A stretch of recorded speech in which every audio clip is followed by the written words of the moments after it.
Diyan ko man sa MJ ko. GP. Niya, nagkasa din dito. Istipan siya.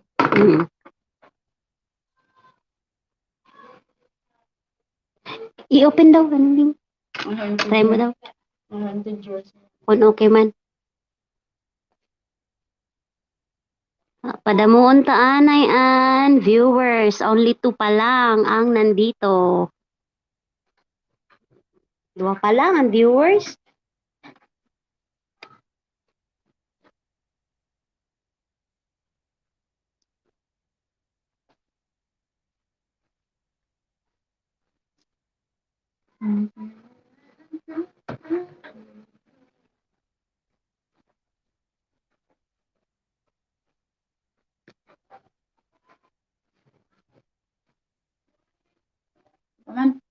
Wala pa nga ni. Hindi ko pa gira-play kay tulo pa man lang viewers.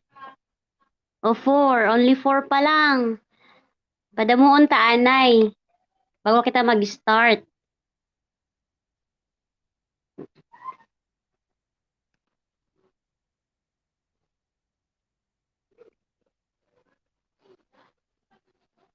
Na-open mo boses ko?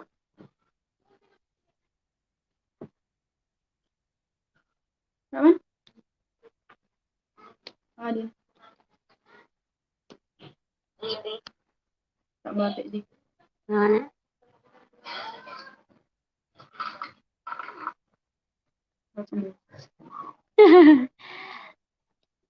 Hello, good afternoon.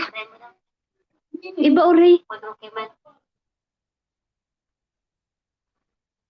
Padamuon taanay an viewers. Only 2 pa lang ang nandito. Oh? 2 pa lang ang viewers.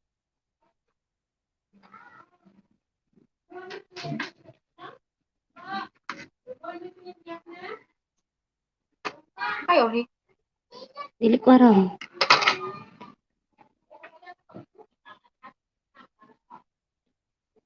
Walo pa lang.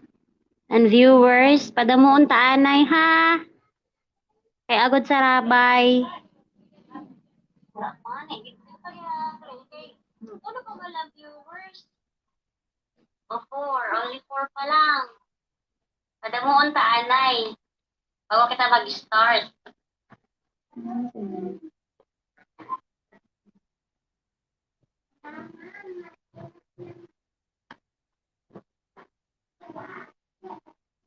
Na-open mo boses ko?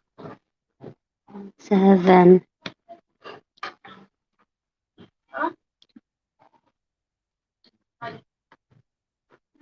Pagkasiga mo sa multis ko.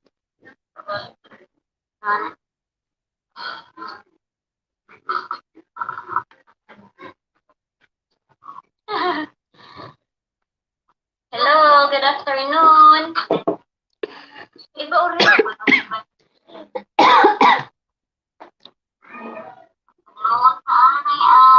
Viewers,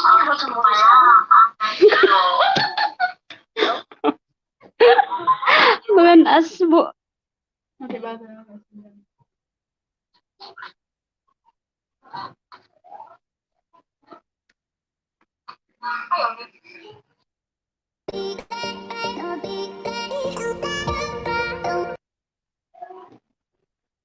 Pero pa lang, 8 pa lang. And viewers, padamuon taanay ha. Kay abot sa rabay.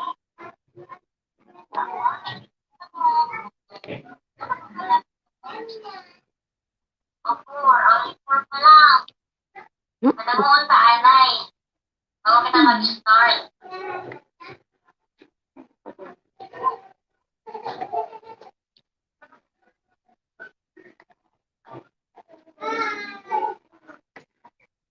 Na-open mo boses ko? 7. Nakipulit-ulit ano?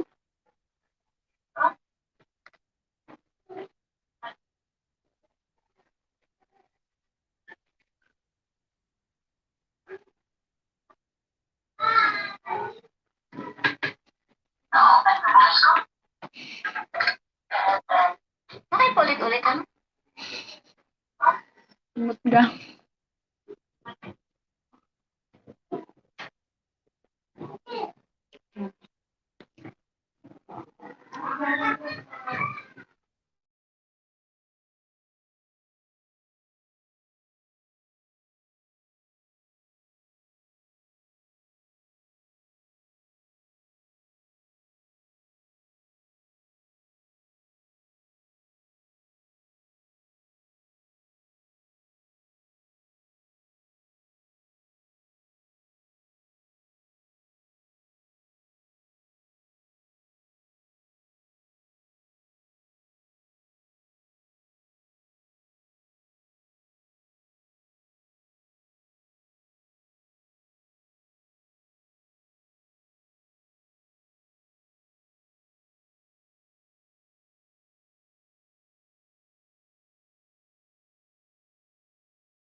May ano sinda. Ito kita pamayhog.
Hello learners! This is Teacher Kimberly and welcome to my channel. Halina't makinig at matuto ng mga pamamaraan at konsepto sa mathematics sa aking tutorial video. At kung bago ka pa lang sa channel ko, huwag kalimutang mag-like, share at subscribe. Pindutin din ang notification bell button para maging updated ka sa mga susunod kong video. Hello grade 7 students! We are now in the quarter 1 and week 1 of our school year 2022 to 2023. And our topic for today's tutorial is all about sets. Learning objectives. In this lesson, you are expected to illustrate well-defined sets, subsets, universal sets, null set, cardinality of sets, union and intersection of sets, and the difference of two sets. Before we start our discussion, let us have first an activity. Sa ating activity na ito, ay igugrupo lamang natin ang mga objects na nakikita nyo sa kung anong katangian meron sila. Kung napapansin nyo, meron tayong tatlong box sa ibaba na mayroong pangalang set of gadgets, set of things that can be worn, and set of school supplies. Ngayon, saan natin ilalagay ang blouse? Okay, ilalagay natin siya sa box ng set of things that can be worn. Next ay camera. Ang camera ay ilalagay natin sa set of gadgets. Next ay cap. Tama, ang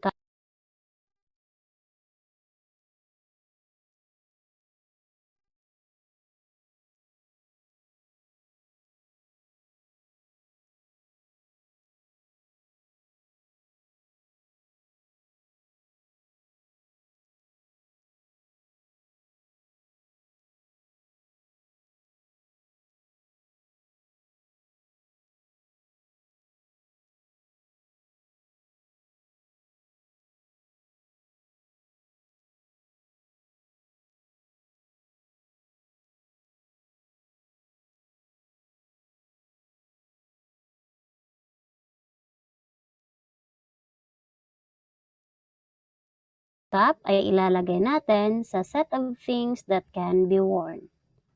Next ay ruler. Saan naman natin ilalagay ang ruler? Tama, ilalagay natin ito sa set of school supplies. Next ay ballpen. Okay, ang ballpen naman ay kasama sa set of school supplies. Next ay cellphone. Ilalagay natin siya sa set of gadgets. Next ay shirt. Ang shirt naman ay kasama sa set of things that can be worn. Next ay notebook. Saan naman natin ilalagay ang notebook? Tama, ilalagay natin siya kasama sa set of school supplies. Next ay laptop. Kasama naman ang laptop sa set of gadgets. Ngayon ay tapos na nating pagsamasamahin ang lahat ng mga objects base sa kanilang katangian. Meron tayong set of gadgets, set of things that can be worn, and set of school supplies.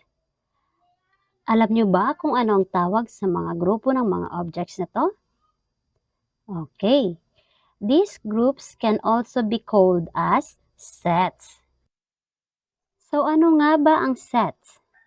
A set is a collection of objects, things or symbols which are clearly defined. The objects contained in the set are called elements. Ang ibig sabihin po nito, ang set ay grupo siya ng mga objects kung saan iisa lang ang kanilang katangian. Katulad doon sa ginawa nating activity kanina, pinagsama-sama natin ang mga objects base sa kanilang katangian. Kaya tayo nagkaroon ng set of gadgets, set of school supplies, and set of things that can be worn. Ang elements naman ay yung mga objects na kabilang sa isang set. Katulad dito sa set of gadgets. Ang set of gadgets ay merong mga elements na cellphone, laptop, at camera. Ibig sabihin yan, ang cellphone, laptop, at camera, siya yung mga bagay na kabilang sa set of gadgets. At ang tawag sa kanila ay elements. Another is sa set of things that can be worn. Meron siyang elements na blouse, cap, at shirt. At sa set of school supplies naman, meron siyang elements na ruler, ballpen, at notebook. Ano naman ang well-defined sets? A well-defined set is an organized collection of objects with common characteristics. Ibig sabihin po nito, matatawag nating well-defined ang isang set kung sila ay nag-share ng kanilang common characteristics. So, magkakapareho ang kanilang katangian. Halimbawa po niyan ay set of gadgets. So, sa set of gadgets, meron tayo doong elements na cellphone, laptop, at camera. Alam naman po natin na yung tatlong objects na yon ay gadgets. So, ang set of gadgets ay isang halimbawa ng well-defined sets. Another example is the set of objects that can be worn and set of school supplies. The members of a set can be described in different ways. First, by definition, such as the set of counting the numbers of a set. Dito sa paraang ito ay binibigyan ng definition o pangalan ang isang set base sa katangian ng kanyang mga elements or objects na kino-contain. Katulad doon sa ating example kanina sa activity, pinangalanan ang isang set ng set of gadgets dahil ang kanyang mga elements ay laptop, cellphone at camera, kung saan ang mga elements na yon ay nagpapakita ng katangian ng gadgets. Okay, number 2. By listing each member of a set like 1, 2, 3, 4, 5, and so on. Okay, dito naman ay inililista ang bawat member o bawat elements ng isang set. Pero tandaan, sa paglilista ng elements of a set, isang beses lang dapat inililista bawat elements. At number 3, by set notation, katulad ng the set of primary color such as red, blue, and yellow. Okay, dito naman sa number 3, ay gumagamit tayo ng grouping symbol katulad ng braces. So dito ay ipinapakita na yung tatlong primary colors na yon ay element siya ng set of primary colors. So gumagamit lang ng grouping symbols like braces. Let us have now an illustrative example on how we can describe the elements of each set. Okay, so dito meron tayong 4 kinds of set. We have set A, set B, set C, and set D. Okay, dito sa set A, as you can see, we have even numbers from 4, 6, 8, 10, and 12. So, lahat yung numbers na elements ni set A ay even numbers na nagsimula kay 4 and it ends to 12. Okay. So, paano natin siya bibigyan ng definition? So, the answer is set A is the set of even numbers from 4 to 12. Okay, even numbers siya kasi nga even numbers yung ibinigay na elements. Then, from 4 to 12, kasi yung ibinigay na elements doon ay nagsimula kay 4 at nagtapos kay 12. So, kaya yan ang definition ng set A natin. The set of even numbers from 4 to 12. Now, proceed tayo kay set B. Okay, we have the elements of 1, 2, 3, 4, 5, and 6. At lahat ng elements na ibinigay kay set B ay counting numbers. So, nagsimula siya kay 1 and nag-end siya kay 6. So, ang ating definition na ibibigay kay set B ay set B is the set of counting numbers from 1 to 6. So, nagsimula kay 1 at nagtapos kay 6. Kaya siya set of counting numbers from 1 to 6. Okay. Dito naman tayo sa set C. Kung napapansin nyo, ang ating set C ay wala siyang kino-contain o wala siyang elements na nakapaloob sa kanyang set. So, ang tawag kay set C ay a null set. Pag sinabi pong null set, it is an empty set. Wala siyang laman, wala siyang elements. Kaya siya tinawag na null set. Okay, next. Dito tayo kay set D. Ang set D naman, kung napapansin nyo ay, anong tawag dito? Set of factors of 18. So, bakit siya tinawag na set of factors of 18? Kasi lahat ng elements doon na nakapaloob kay set D, okay, lahat sila ay factors ni 18. So, si 18, meron siyang factor na 1 and 18. So, again, si 18, meron siyang factors na 2 and 9. So, 2 times 9 equals 18. And si 18, meron pa rin siyang factors na 3 and 6. Kasi, when we multiply 3 by 6, the result is 18. So, lahat ng elements na kino-contain ni set D ay mga factors siya ni 18. Kaya, ang definition natin kay set D ay the set of factors of 18. So, what is a null set? A set with no element is an empty set or null set. Ibig sabihin po niyan, kapag ang isang set ay walang kino-contain na object or walang nakapaloob sa kanyang elements, siya po ay tinatawag na empty set or null set. So, ginagamitan po siya ng symbol na braces and empty set, yung parang letter O na may slash sa gitna. Okay, halimbawa po ng null set ay, number 1, set T is the set of counting numbers between 1 and 2. So, bakit siya naging null set? Kasi, sabi dyan, set of counting numbers between 1 and 2. Ibig sabihin, dahil merong word na between, meron pong dapat na number na nakapagitna or nasa middle ni 1 and 2. So, since dalawang number lang naman ang nandun, walang counting number na nasa gitna ni 1 and 2. Kaya siya naging empty set. Si T ay isang null set or empty set.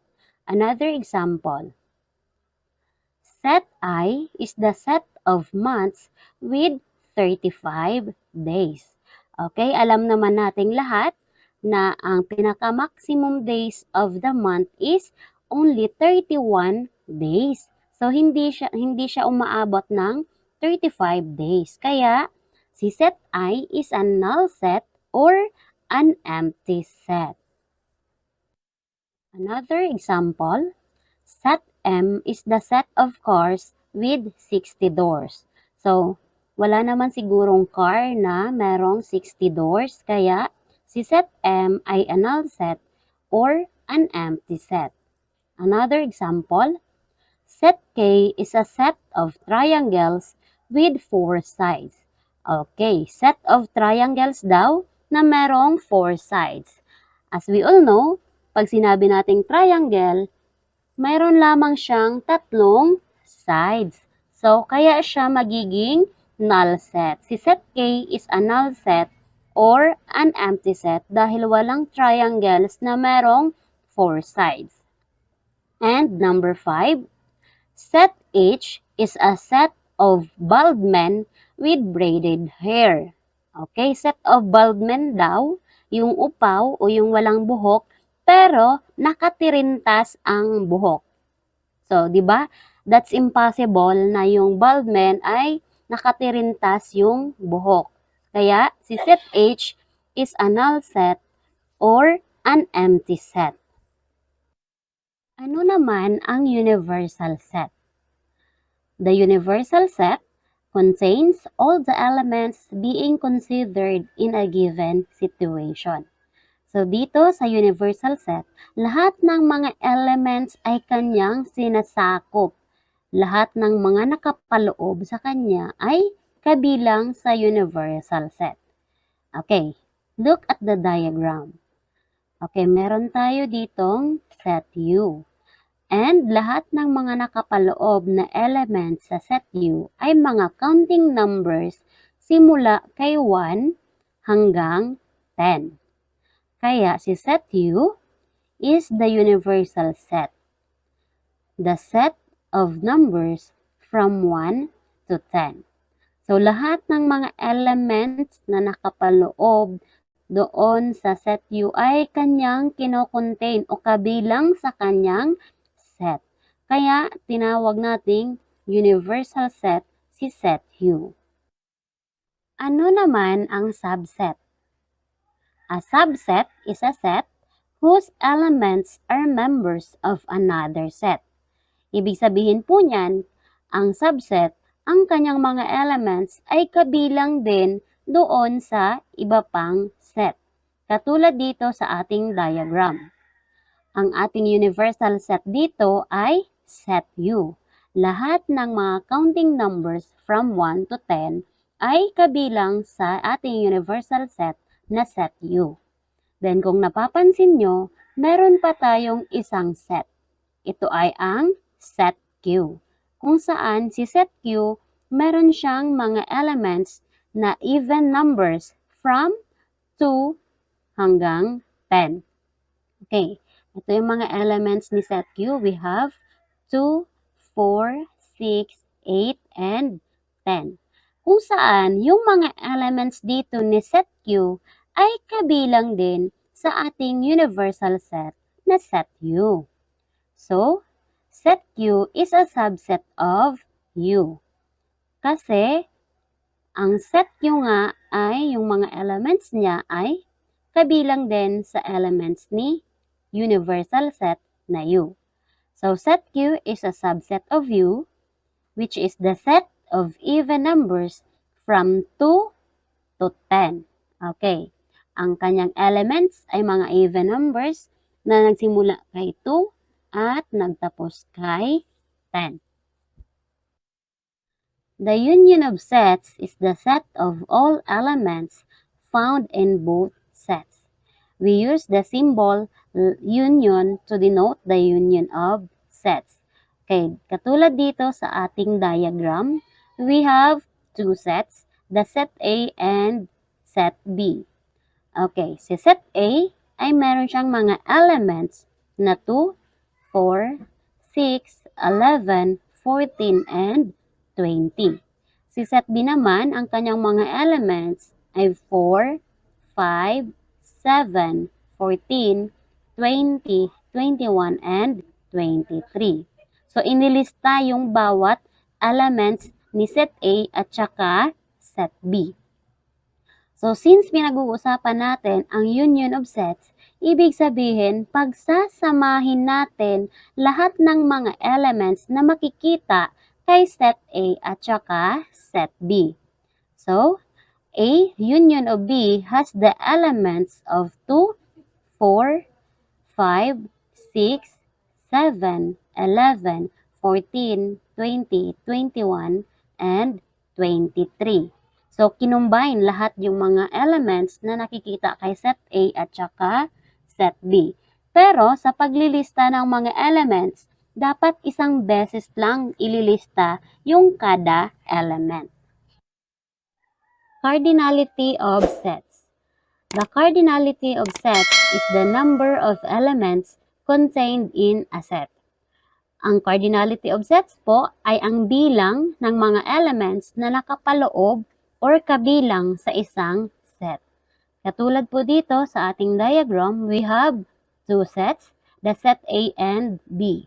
At kung kukunin natin ang cardinal number of sets A at set A, the cardinal number of set A denoted by n of A is the number of elements in the set A. So, bibilangin lang po natin kung ilan ang elements na kabilang sa set A. So, ilista po muna natin ang mga elements sa set A. The set A has the elements such as 2, 4, 6, 11, 14, and 20. So, kung bibilangin natin, merong 6 o 6 na elements ang nakapaloob o kabilang sa set A. So, meaning, n of A or the cardinal number of set A is equal to 6. At kung kukunin naman natin ang cardinal number of set B denoted by n of B, ito yung mga number of elements na kabilang sa set B. So, ililista muna natin ang mga elements na kinocontain doon sa set B. So, set B has the elements such as 4, 5, 7, 14, 20, 21, and 23. So, bilangin natin, we have 1, 2, 3, 4, 5, 6, and 7. So, merong 7 or 7 na elements ang nakapaloob o kabilang sa set B. So, n of B is equal to 7. Or the cardinal number of set B is equal to 7. At kung kukunin naman natin ang cardinal number of set A union B denoted by n of A union B, ito yung number of elements na nakapaloob sa set A union B. So, ilista natin ang kanilang elements. A union B has the elements such as 2, 4, 5, 6, 7, 11, 14, 20, 21, and 23. Dito, sa union of A and B, inilista lahat ng mga elements na nakikita sa set A at saka set B. At kung bibilangin natin, ay mayroon siyang 10 elements. Meaning, the cardinal number of A union B is equal to 10. Yan ang bilang ng mga elements sa A union B.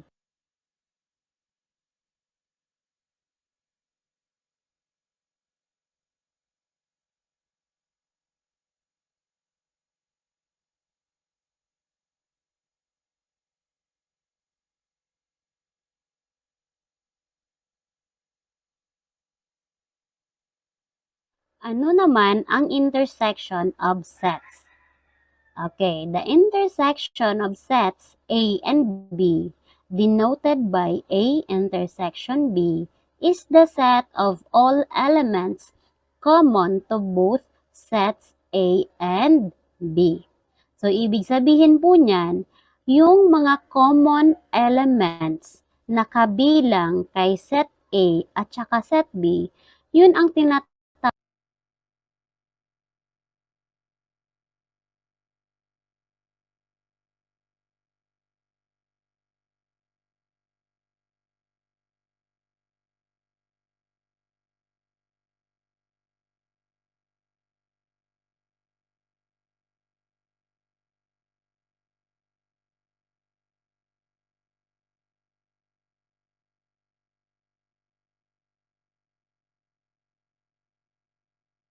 nating intersection of sets.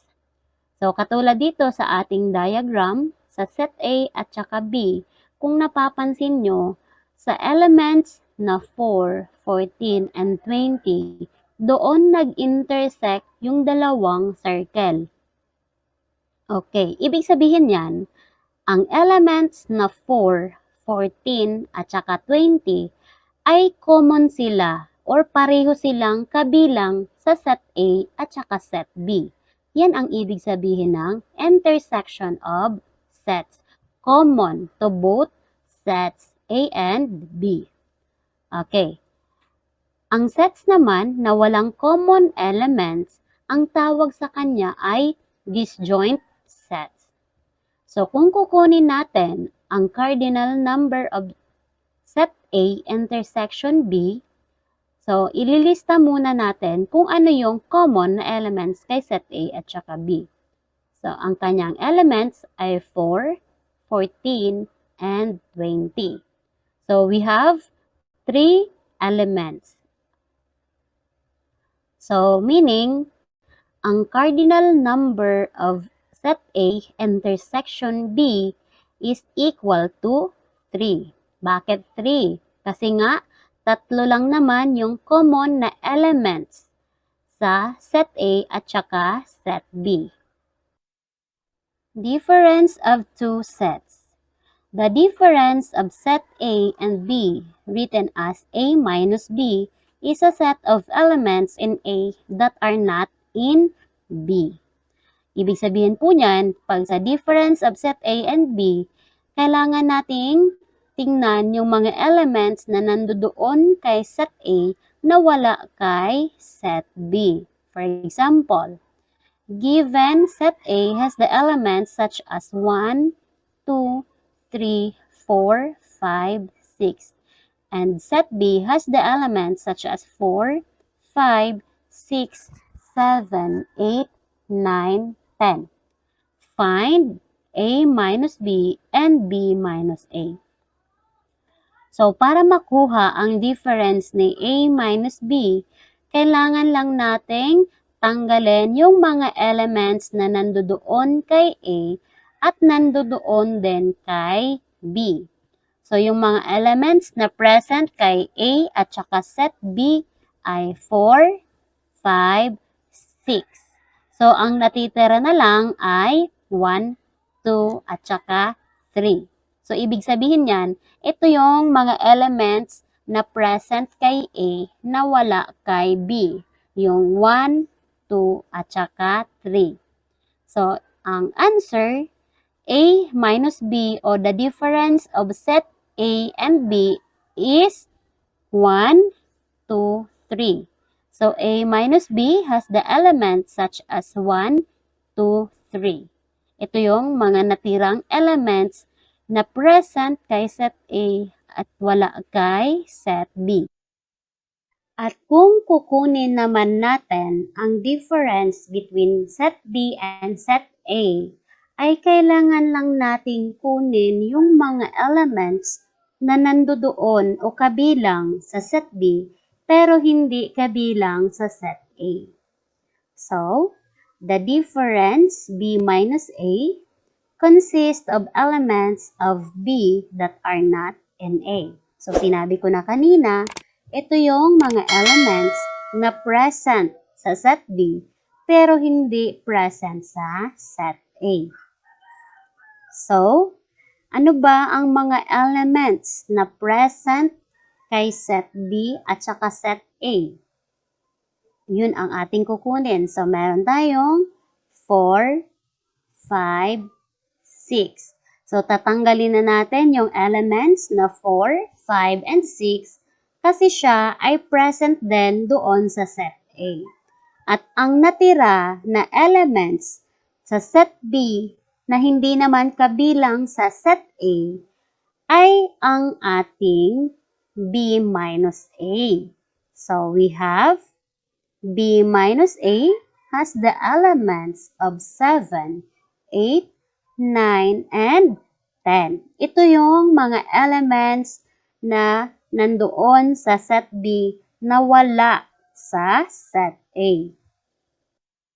That's all for today's tutorial, and I hope you enjoy and learn from my lesson today. And please don't forget to like, share, and subscribe, and hit the notification bell button so that you'll get updated for my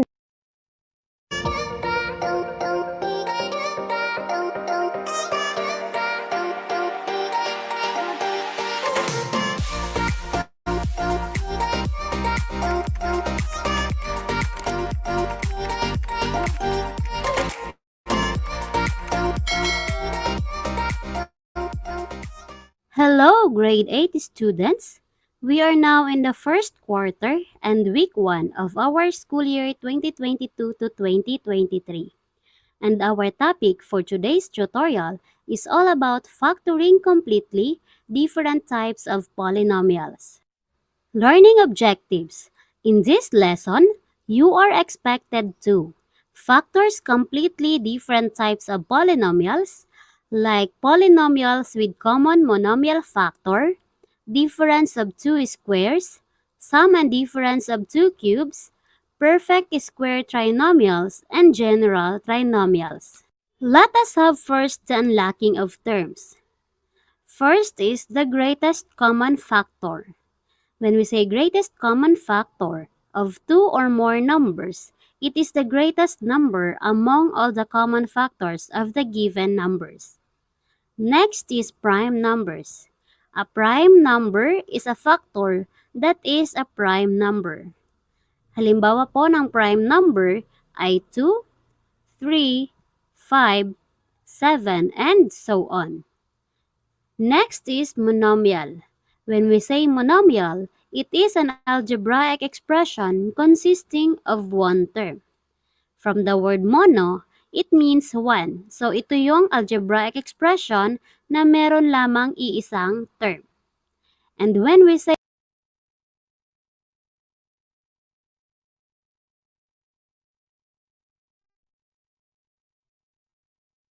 polynomial, these are algebraic expressions that consist of variables and coefficients. Factoring polynomials. Factoring is the process of finding factors of an expression, which is the reverse process of multiplication.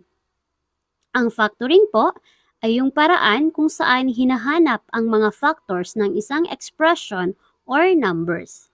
At ito naman ay kabaliktaran ng multiplication. Halimbawa, ang 6 ay merong factors na 1 and 6. Bakit po? Kasi when we multiply 1 to 6, the result is 6. Another factor of 6 ay 2 and 3. Kasi if we multiply 2 by 3, the result is still 6.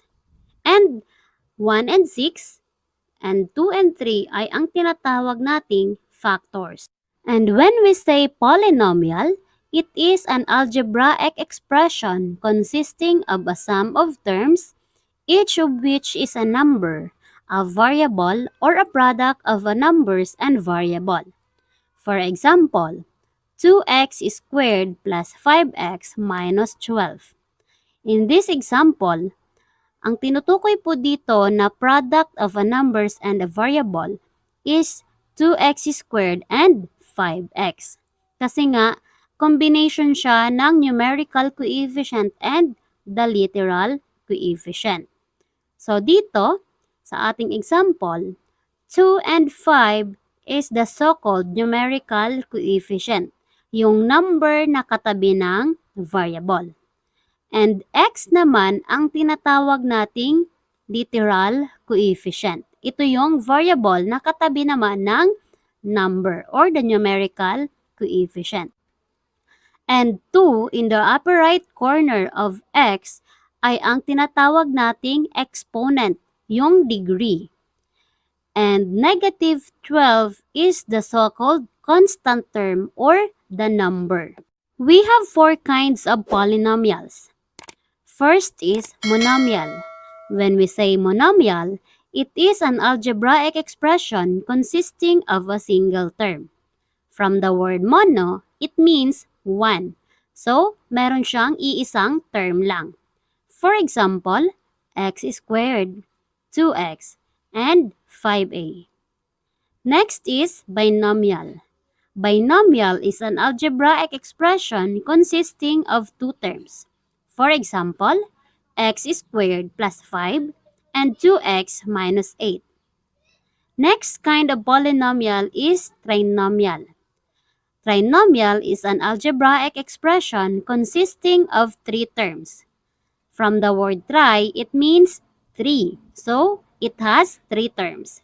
For example, x squared plus 5x plus 6.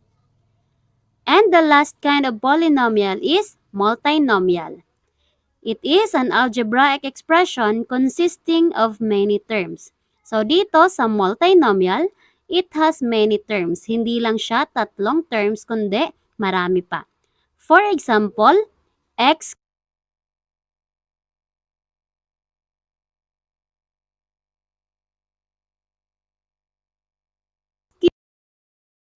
cubed plus x squared minus x plus 2. What is greatest common monomial factor? The greatest common monomial factor or GCMF of two or more monomials is the product of the GCF of the numerical coefficient and the common variable factors. It also refers to the common factor having the greatest numerical factor and with variables having the least degree. Ang GCMF po ay ang product ng GCF ng ating numerical coefficients and the common variable factors. Ito din po ay merong variables na may pinakamababang degree o yung exponent. For example, factor 4m squared n plus 10m. Solution. In step 1, we need to find the greatest common factor of the numerical coefficient. Ang ating numerical coefficients dito ay 4 and 10. Ang factors ni 4 ay 1, 2, and 4.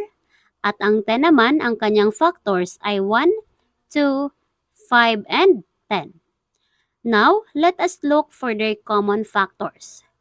We have 1 and 2. And since ang kailangan natin ay ang GCF or yung greatest common factor, ang gagamitin nating GCF ay 2. So, the GCF of 4 and 10 is 2. Step 2, find the common variable with the least exponent that appears in each term of the polynomial. So, dito sa ating example, our first term is 4m squared n and the second term is 10m. So, hanapin natin yung parehong variable na nandoon sa ating first term at second term. And the common variable is m. Pero yung common variable dito na tinutukoy ay yung may pinakamababang exponent. So, the common variable with the least exponent is m. Step 3, the product of the GCF in step 1 and step 2 is the GCMF of the polynomial. Ibig sabihin po, ang ating GCF na 2 ay imomultiply natin doon sa ating common variable with the least exponent which is m. So 2 times m is equal to 2m and that is our GCMF.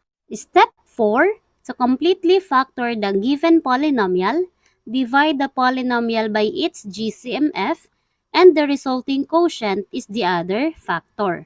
So, i-divide po natin dito yung given polynomial by the GCMF, which is 2. So, 4m squared n over 2m plus 10m over 2m. Let's divide. 4m squared n divided by 2m is equal to 2mn. And 10m divided by 2m is equal to 5. So, the other factor or the resulting quotient is 2mn plus 5.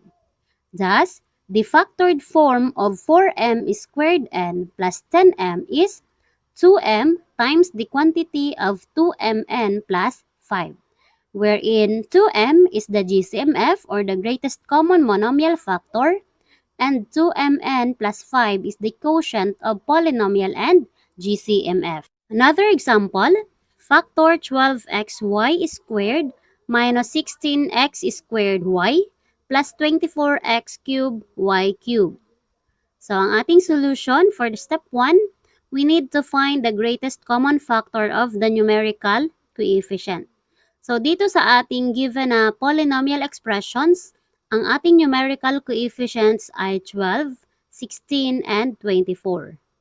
Ang 12, meron siyang factors na 1, 2, 3, 4, 6, and 12.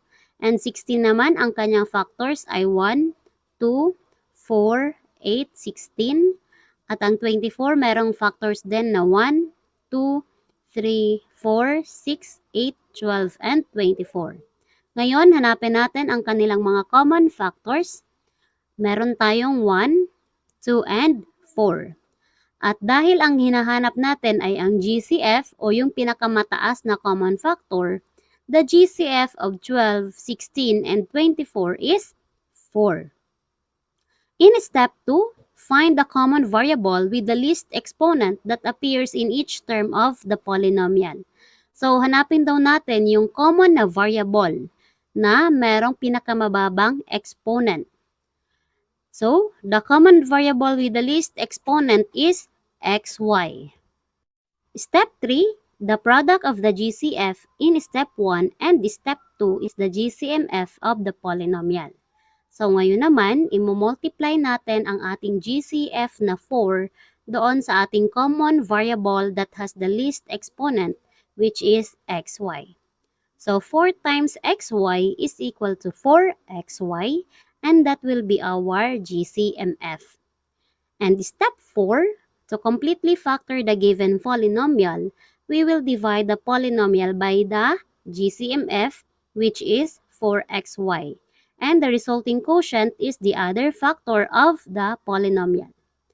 So, 12x squared y minus 16x squared y plus 24x cubed y cubed divided by 4xy.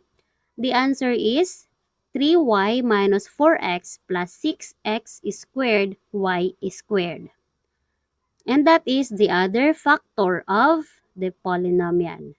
Thus, the factored form of 12xy squared minus 16x squared y plus 24x cubed y cubed is 4xy times the quantity of 3y minus 4x plus 6x squared y squared, wherein 4xy is the GCMF or the greatest common monomial factor, and 3y minus 4x plus 6x squared y squared is the quotient of polynomial and the GCMF. At para ma-check natin kung tama nga ang ating factors ng ating given polynomial expression, i-apply natin dito ang distributive property.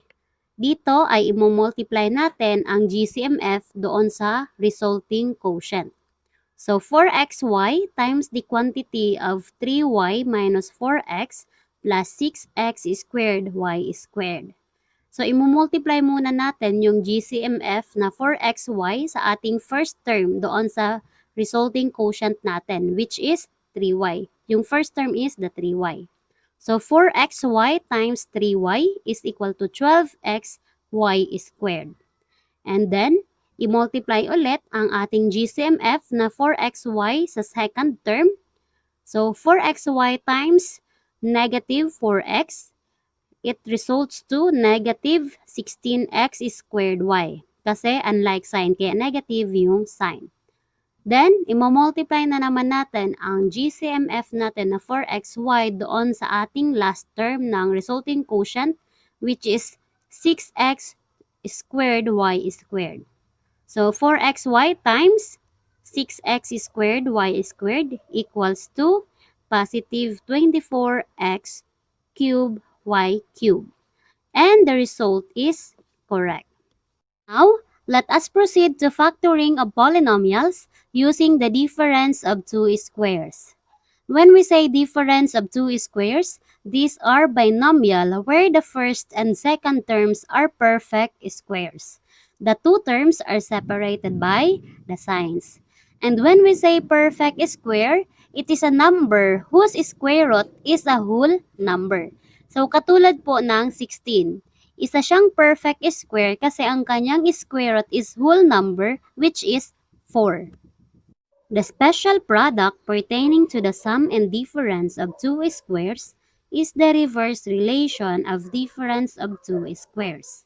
Thus, the quantity of x plus y multiplied to the quantity of x minus y is equal to the quantity of x squared minus y squared.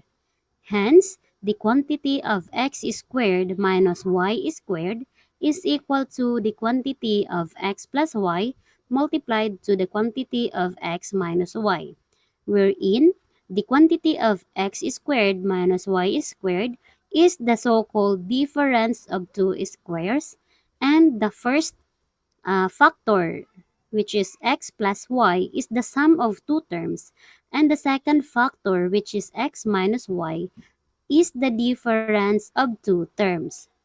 Here are the steps in factoring the difference of two squares. Step 1. Get the principal square root of each of the two squares. Step 2. Using the principal square roots, form two factors, one a sum and the other a difference. Now, let us have an example. D raised to 4 minus 81. So, in order to factor the polynomial using the difference of two square, first we need to get the principal square root of d raised to 4 and 81. So, the square root of d raised to 4 is equal to d squared, and the square root of 81 is equal to 9. Next step is we need to form two factors, one a sum and the other a difference. So, the quantity of d squared plus 9 times the quantity of d squared minus 9. And the polynomial expression d raised to 4 minus 81 has the factors of the quantity of d squared plus 9 times the quantity of d squared minus 9. But we still need to factor d squared minus 9 since it still shows difference of two squares. Therefore, the polynomial d raised to 4 minus 81 is equal to the quantity of d squared plus 9 times the quantity of d plus 3 times the quantity of d minus 3. Yan ang kanyang factors. Let us have another example. 4x squared minus 36y squared. Ang ating unang gagawin ay kukunin ang principal square root ni 4x squared at 36y squared. So, the square root of 4x squared is equal to 2x. And the square root of 36y squared is equal to 6y. Then, ang susunod nating gagawin ay magpo-form tayo ng dalawang factors. Ang isa ay sum of two terms and ang isa naman ay the difference of two terms. Gagamitin natin dito yung ating square root na 2x and 6y. So, we have the factors of the quantity of 2x plus 6y and the quantity of 2x minus 6y. Therefore, the polynomial 4x squared minus 36y squared has the factors of the quantity 2x plus 6y times the quantity of 2x minus 6y. Next is factoring sum or difference of two cubes. Difference of two cubes is a difference of two terms which are both perfect cubes. And when we say sum of two cubes, it is a sum of two terms which are both perfect cubes. And perfect cube means it is a number whose cube root is a whole number. So ito yung number na merong cube root at dapat ito ay whole number. Halimbawa ng number na perfect cube is 8. Ang kanyang cube root ay 2 kasi nga 2 times 2 is equal to 4 and 4 times 2 is equal to 8. Yan ang ibig sabihin ng perfect cube. These are the steps in factoring sum or difference of two cubes. Step 1. Get the cube root of each cube. Step 2. Taking the operation between the cubes, obtain a binomial factor using the cube roots in step 1. Step 3. Form the second trinomial factor as follows. A. Square the first cube root. B. Take the negative product of the cube root. And C. Square the second cube root. Let us have an example. Factor y raised to 3 minus 8.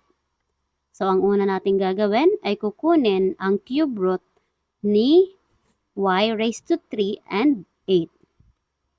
And the cube root of y raised to 3 is equal to y. Since y times y equals y squared times y equals y cubed. At ang cube root naman ni 8 ay equal to 2. Since 2 times 2 equals 4 and 4 times 2 is equal to 8. Then the second step is take the operation between y cubed and 8 to obtain the binomial factor using the cube roots. Okay, ngayon naman, gagamitin natin yung operation na ginamit doon sa ating polynomial na y cubed minus 8. And ang ating mapo-form na binomial factor ay y minus 2. Si y ay yung cube root ni y cubed and si 2 naman ay ang cube root ni 8. Step 3. Form the second trinomial factor by letter A, squaring the first cube root. Ang ating pinakaunang cube root na y ay i-square natin or i-multiply by itself. So y raised to 2 is equal to y squared. And letter B, take the negative product of the cube root. Yung ating dalawang cube root na 2 and y ay i-multiply natin and kukunin natin ang kanyang negative product. So 2 times y is equal to 2y multiplied to negative. The result is negative 2y. And letter C, square the second cube root. Ang pangalawa namang nating cube root na 2 ay i-square natin or i-multiply sa kanyang sarili. So 2 raised to 2 is equal to 4. Therefore, y raised to 3 minus 8 is equal to the quantity of y plus 2 times the quantity of y raised to 2 minus 2y plus 4. Kung saan, ang y raised to 3 minus 8 is the sum of two cubes.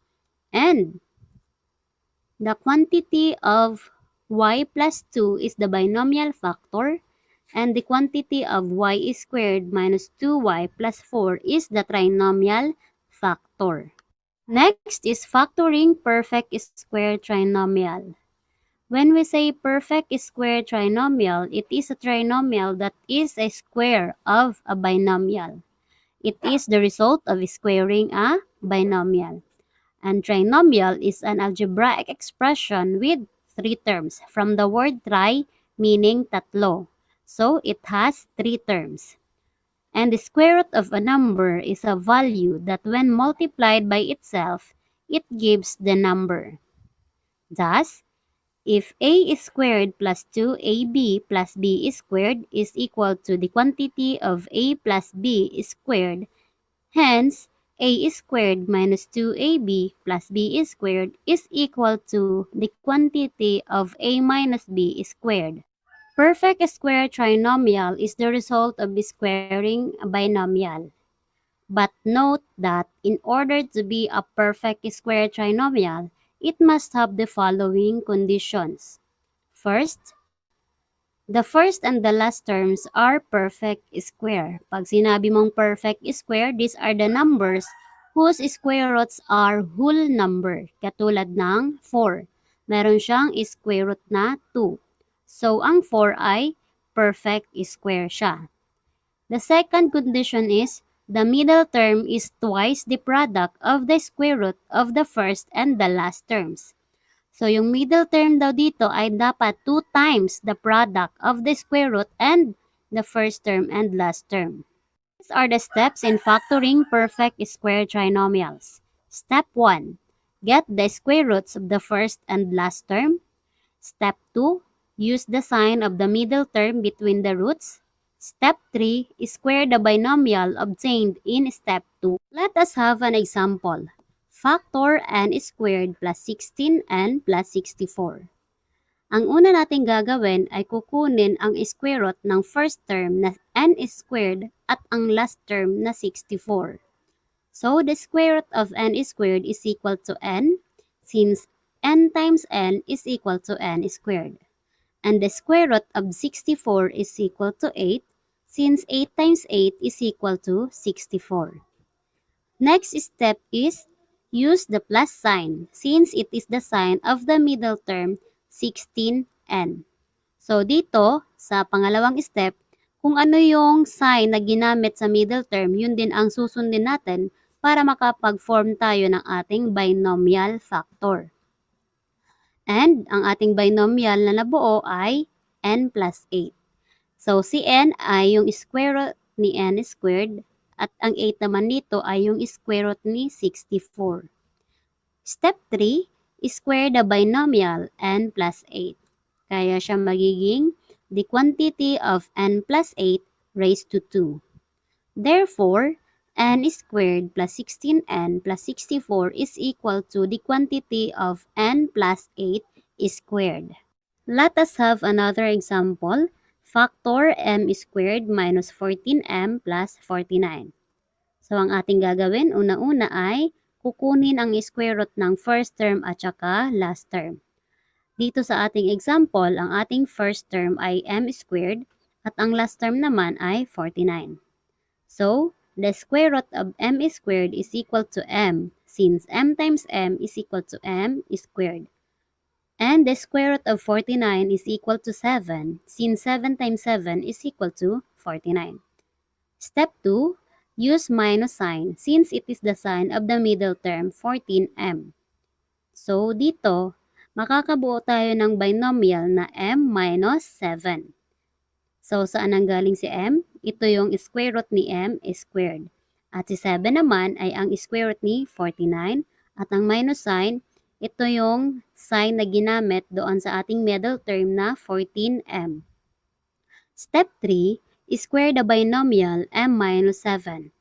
Kaya siya magiging the quantity of m minus 7 raised to 2. Therefore, m squared minus 14m plus 49 is equal to the quantity of m minus 7 raised to 2. Next is factoring general trinomials. I-define muna natin ang mga mahalagang terms na related sa general trinomials. Una ay constant term. Ang constant term is a number which is definite in value. Ang constant term po ay yung number lang, wala po siyang kasamang variable. Letter B, linear term. It is a term in the first degree. So bakit siya sinabing first degree? Kasi po ang kanyang exponent dito ay 1. And C, quadratic term. It is a term in the second degree. Ito naman po yung term na merong exponent na 2.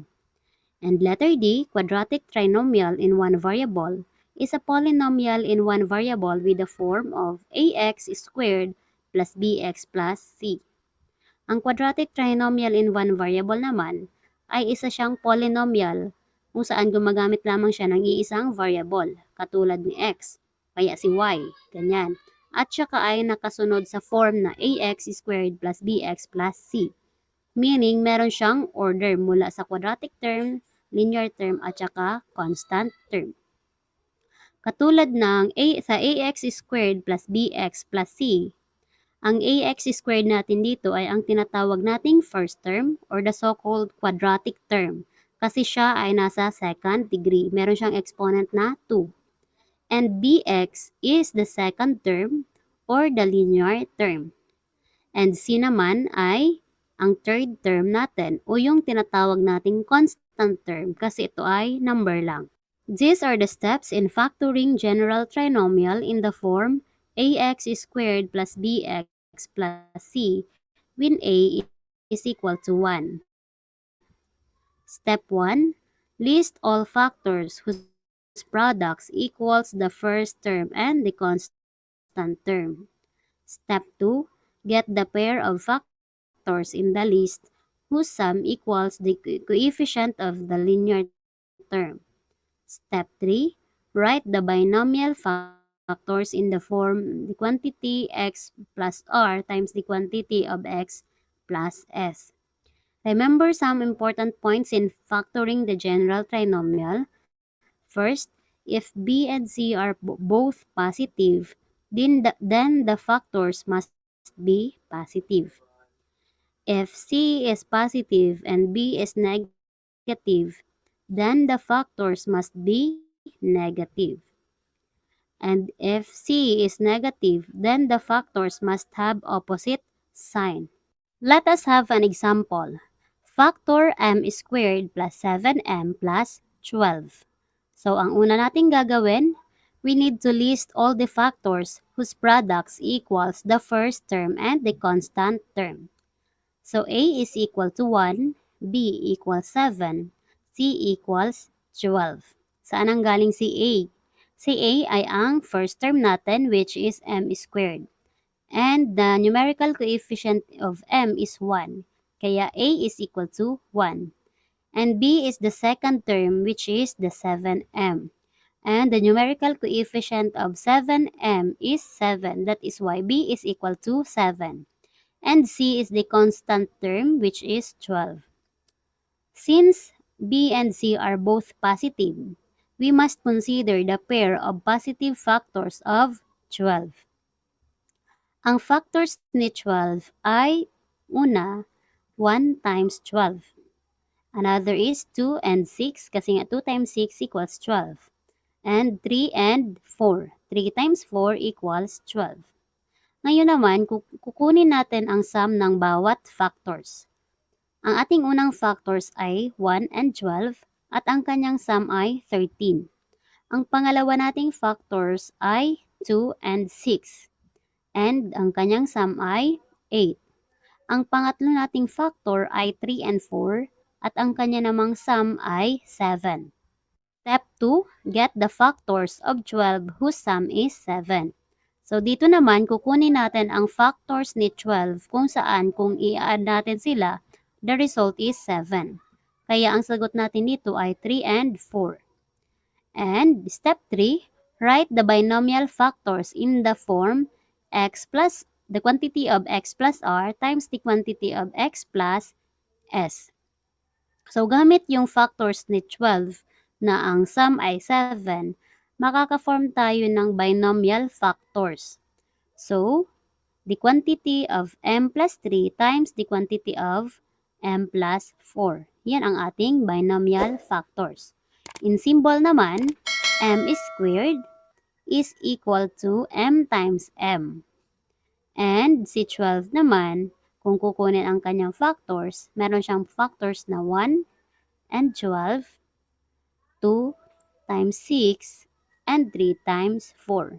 At kung kukunin natin ang factors ni 12 na merong sum na 7, ito yung 3 and 4. Kasi i-add lang natin 3 plus 4 is equal to 7. And that 7 is the numerical coefficient of the middle term dito sa ating given na trinomial. So, therefore, m squared plus 7m plus 12 is equal to the quantity of m plus 3 times the quantity of m plus 4. That's all for today's tutorial. I hope you enjoy and learned from my lesson today. Please don't forget to like, share, and subscribe, and also hit the notification bell button so that you'll get updated for my next video. Thank you for watching!